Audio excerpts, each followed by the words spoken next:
কল্পনার একটা লিমিট আছে, বাস্তবের নেই। বাস্তব আর কল্পনার মধ্যে এটাই তো ফারাক।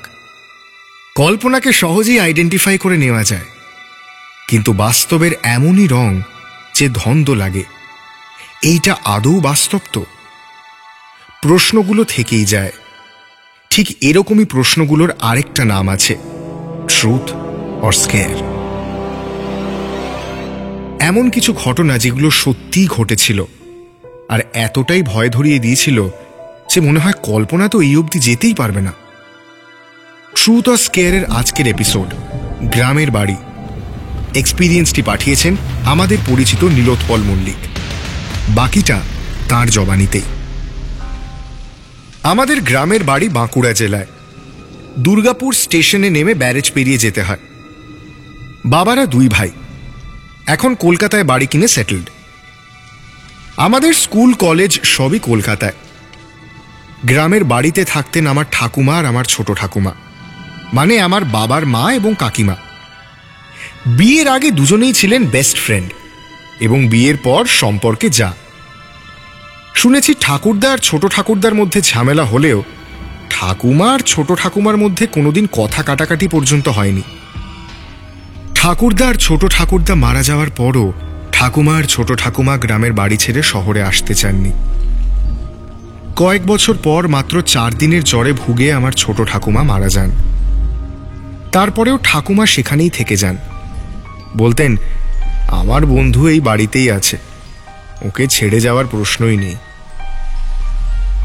তাছাড়া আমার শ্বশুরের ভিটেতেই আমার প্রাণটা বাঁধা আছে। এই গ্রাম ছেড়ে গেলে আমি আর বাঁচব না। ঠাকুমা গ্রামের বাড়ি ছেড়ে আসতে চাইছেন না দেখে একজন লোক রাখা হয়েছিল তার দেখাশোনা করার জন্য। একদিন সকালে ঘুম থেকে উঠে ঠাকুমাকে তুলতে গিয়ে দেখে ঠাকুমা সাড়া দিচ্ছেন না। ডাক্তার এসে পরীক্ষা করে বলেন ঘুমের মধ্যেই চলে গেছেন। ছোট ঠাকুমা চলে যাওয়ার পর গ্রামের পাট একরকম চুকেই যায়। বাড়িটা তালাবন্ধ হয়ে থাকত। একদিন বাবারই এক বন্ধু তাকে ফোন করে জানালেন যে বহুদিন তালাবন্ধ হয়ে থাকার ফলে বাড়িটার অবস্থা একদমই ভালো নয়। তখন গ্র্যাজুয়েশন দিয়ে বসে আছি। আমার খুড়তুতো ভাই আর আমি প্রায় পিঠোপিঠি। ওরও তখন সামনে কোনো পরীক্ষা নেই। একা বেড়াতে যাওয়ার ইচ্ছে দুজনের মধ্যেই প্রবল। তাই আমরা দুজন বায়না ধরলাম যে 3-4 দিন গ্রামের বাড়ি ঘুরে আসব। বাড়িতে কেউই বিশেষ আপত্তি করলেন না, কারণ ওই গ্রামে আমাদের পরিবারের খ্যাতি রয়েছে। সবাই বাবা কাকাকে কৃতি মানুষ হিসেবে চেনে।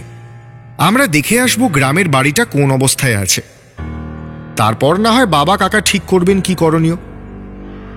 যথাসময়ে আমি আর ভাই পৌঁছে গেলাম। বাবা আগে থেকেই তার এক বন্ধুকে জানিয়ে দিয়েছিলেন। ঠিক হয় ওই 3-4 দিন আমরা তাঁর বাড়িতেই দুবেলা খাব। দিব্যি সুন্দর গ্রাম, হই হট্টগোল নেই, লোকজনও বেশ আড্ডাবাজ। গ্রামে ঘুগনি আর মিষ্টির দুটো দুর্দান্ত দোকানও আছে। বিকেল বিকেল পৌঁছে আমরা গোটা গ্রামটা ঘুরে দেখলাম। রাতের খাবার খেতে বাবার বন্ধু অনুপ কাকুর বাড়ি গেলাম। খাওয়া দাওয়ার মাঝে তিনি জিজ্ঞেস করলেন, টর্চ এনেছ তো? আমি বললাম, হ্যাঁ তা তো আছেই। আমার জবাবে কিছুটা আশ্বস্ত হয়ে অনুপ কাকু কি যেন ভাবলেন। তারপর একটু কিন্তু কিন্তু করে অবশেষে বলেই ফেললেন, আসলে তোমাদের বাড়িটা অনেকদিন বন্ধ হয়ে আছে তো, আর তাছাড়া গায়ে কানাঘুষো শোনা যায় যে মাঝে মাঝে 2 গিন্নি বাড়ির দুপাশে ঘোরেন। তোমরা চাইলে রাতের বেলাতেও আমার বাড়িতেই থাকতে পারো, কোনো অসুবিধা হবে না। আমি কিছু বলার আগেই ভাই তড়বড়িয়ে বলল, কাকু এই বাড়িতে জীবনেও থাকিনি, আমাদের একটা আলাদা সেন্টিমেন্ট আছে জানেন। আগে একটা রাত কাটিয়ে দেখি, অসুবিধে হলে এখানে চলে আসতে কতক্ষণ। কাকু তাতে হ্যাঁ বললেও বুঝলাম কথাটা খুব একটা মনে ধরেনি তার। খাওয়া দাওয়া করে বাড়ি ফিরে এলাম দুজনেই। আমাদের বাড়িটা দোতলা, ওপর নিচ মিলিয়ে 7-8টা ঘর আর 2টো বাথরুম। আমি আর ভাই বারান্দায় বসে গ্রামটা দেখছিলাম। আমি ভাইকে বললাম, ঠাকুরদা বাড়িটা সলিড তৈরি করেছিলেন বটে। সামনে দেখেছিস ছড়ানো পুকুর, লোকেশন সেন্স টেরিফিক। ভাই বলল, যা বলেছিস, একবার বর্ষাকালে আসতে হবে, এখানে বসে বৃষ্টি দেখার মজাটাই আলাদা। চারপাশের আবহাওয়া স্নিগ্ধ, একটা হালকা বাতাস বইছে টের পাচ্ছি। ভাইকে বললাম, তোর চুল কিন্তু হেভি স্টাইলিশ হয়েছে, দিব্যি উঠছে। ভাই হেসে বলল, হ্যাঁ, চুলে স্টাইল করার জন্যই বোধহয় এখানে বারবার আসতে হবে। রাত হয়ে যাচ্ছিল, তাই দুই ভাই ঘুমিয়ে পড়লাম। সকালে ঘুম ভাঙল বাউল গানের সুরে। উঠে দেখি প্রায় 7টা বাজে। হাত মুখ ধোয়ার সঙ্গে সঙ্গেই চায়ের তেষ্টা বাড়ল। কিছুটা চায়ের তাগিদে আর কিছুটা গ্রাম ঘুরে দেখার ইচ্ছেতে বেরিয়ে পড়লাম। মিনিট 7 হাঁটার পর একটা দোকান পেলাম।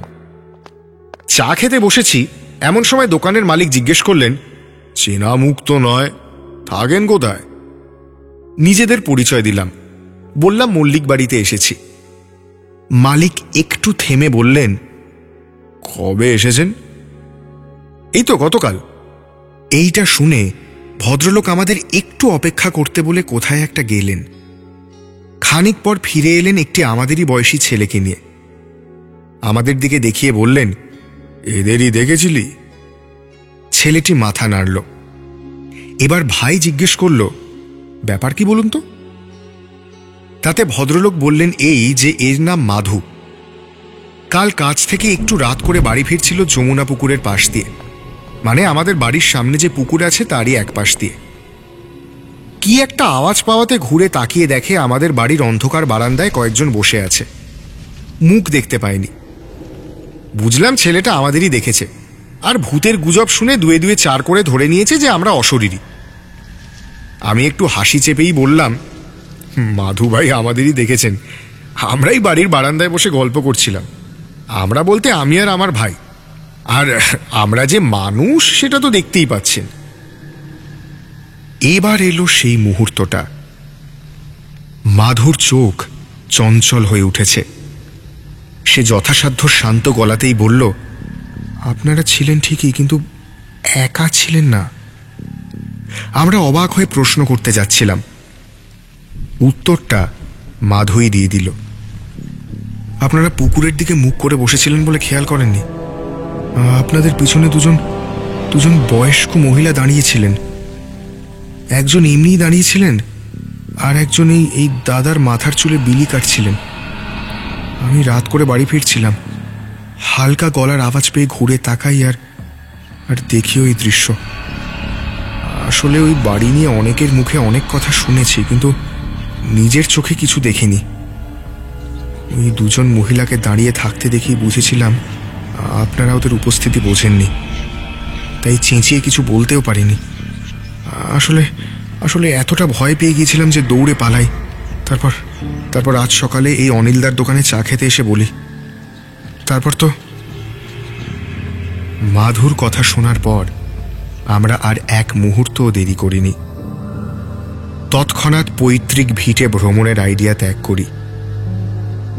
বাড়িটা আজও আছে, শুধু একা একা, আর কেউ কখনো সেখানে যায়নি। কল্পনা ডানা মেলে এই কথাটা বহুবার আমি শুনেছি, কিন্তু নীলোৎপল বাবুর বাড়িতে যা ঘটেছে তা বাস্তবের ডানা মেলার নিদর্শন।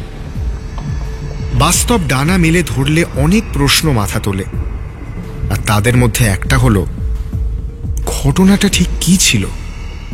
Truth or square?